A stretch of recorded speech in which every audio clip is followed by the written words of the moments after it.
বাংলাদেশের ব্যাংক সেক্টরের সবচেয়ে বড় বেসরকারি ব্যাংক ইসলামী ব্যাংক। সেই ব্যাংকে সর্বমোট এমপ্লয়ি সম্ভবত 22 থেকে 23 হাজার। এর মধ্যে 11,500 এমপ্লয়ি শুধুমাত্র চট্টগ্রামের পটিয়ার একটি থানার। এটা ভাবা যায়? এবং এদের নিয়োগ হয়েছে কোনো রকম পরীক্ষা ছাড়া, কোনো রকম ইন্টারভিউ ছাড়া, কোনো রকম যাচাই বাছাই ছাড়া। জাস্ট সিভি জমা দিয়েছে, তাদের চাকরি হয়ে গেছে।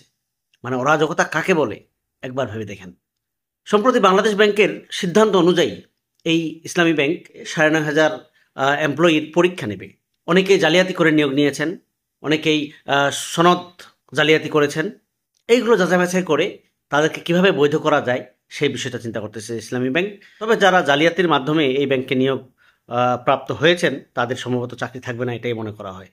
ইসলামী ব্যাংকে যা হয়েছে তা আওয়ামী লীগ সরকারের ফ্যাসিজমের চরম পর্যায়ের একটি উদাহরণ হিসেবে মনে করা হয়।